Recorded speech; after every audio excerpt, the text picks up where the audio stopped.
In this example, we have 4 different scenarios. Now they indicate to us that our year-end date is 31 December 2012 and the date when our financial statements will be authorized for issue 30 March 2013. Now our first step, we need to identify, is this an event after reporting period? And then we need to identify, is it an adjusting event or non-adjusting event? Now, inventories destroyed. On 15 February 2013, half of the inventories of Beta Limited was destroyed in a fire, which resulted in a loss of 250,000 to the company. Now, on your timeline, they indicate to us that this is on the 15th of February. Immediately, we are able to identify that this is after our reporting date. Of the inventories destroyed, 120,000 was on hand at year end, 31 December 2012. Since the event does not refer to a condition that existed at the end of the reporting period, it will not be accounted for in the financial year end, 31 December 2012. Okay, so guys, have a look at your timeline. The event occurred after year end, therefore it did not exist at year end. Immediately we know that this will not be an adjusting event. Now we need to talk about the fact that this is a non-adjusting event and if this is material. If this is material, then we need to know that we need to include a note. If this is not material, we don't have to do anything. Now, let's say, for example, that they indicate to us that this is material.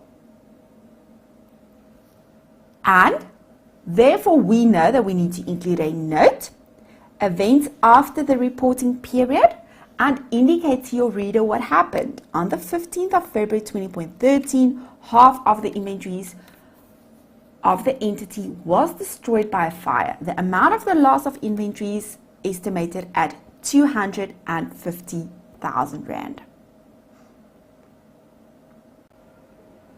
Then our very important topic, as always, and you need to remember this one, going concern. Now, if you are able to determine that due to this loss that the entity will no longer be a going concern, you will have to identify that the financial statements cannot be prepared based on our going concern scenario.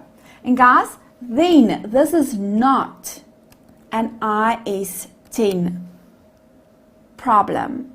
You will have to refer to your conceptual framework and the fact that your financial statements will not be reliable and fairly presented. Okay. Therefore, guys, please remember to talk about going concern in your theory questions. In this scenario, we have an insolvent debtor. Now, on 5 January 2013, one of Beta Limited's significant debtors was liquidated. On 31 December 2012, the carrying amount of the debtors on the financial records included an amount of 600,000 relating to this debtor. Now, when you look at our timeline, they indicate to us that the carrying amount included in our debtors amounted to 600,000. Beta Limited will only be entitled to a liquidation dividend of 100,000. Closer investigation revealed that the debtor was experiencing financial difficulties for quite some time, but this was covered by means of inappropriate accounting practices. The conditions that led to the weakened financial position on the debtor already existed on 31 December 2012, although Beta Limited only came to know of it 5 days later.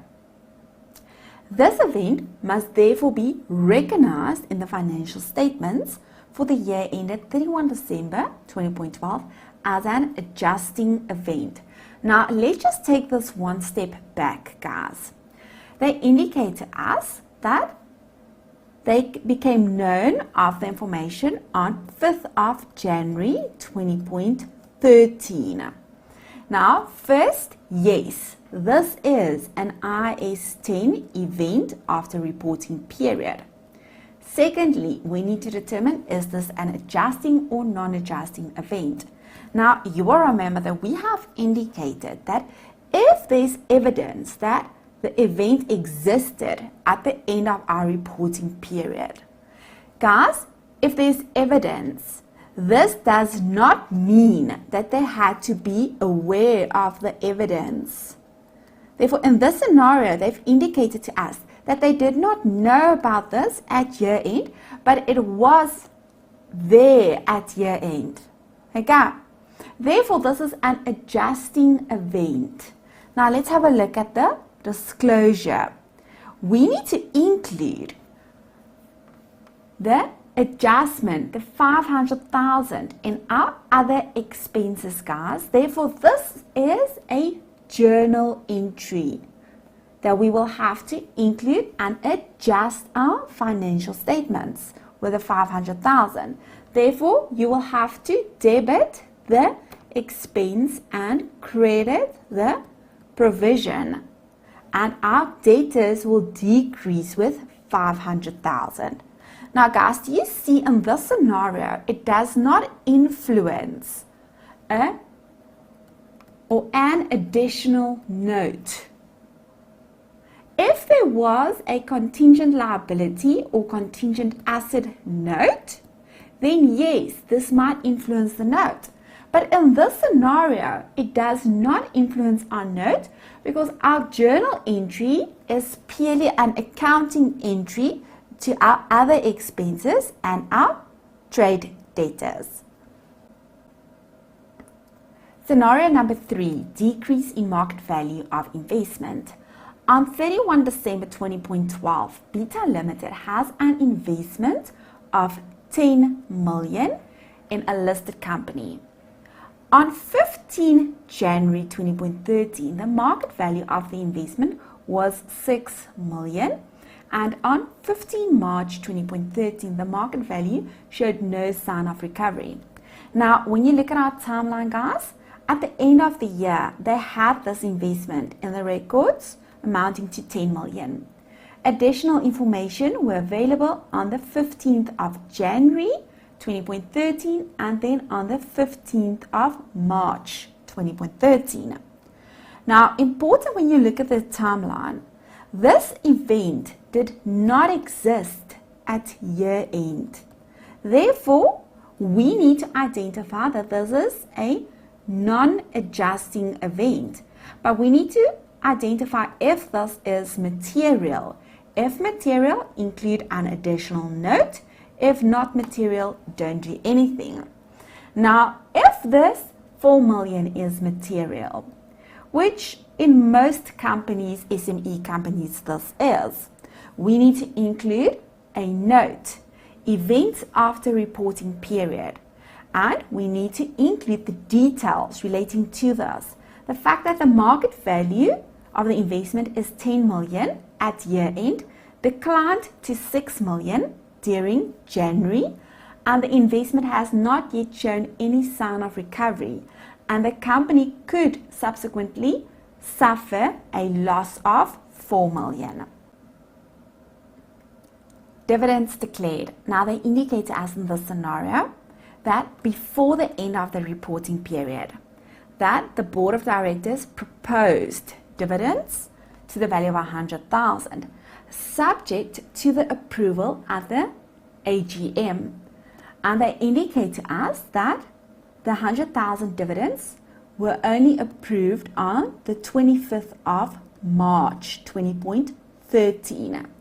Now, important to identify, at the end of the year, 31 December 20.12, there is no obligation to pay the dividends. Therefore, we will not recognize a liability as there is no current obligation. However, we will disclose this in a note Therefore, in our note, we need to indicate an ordinary dividend of 100,000 related to the 20.12 period was proposed before the end of the reporting period and declared after the reporting period at the annual general meeting held. And the related dividend per share is X amount.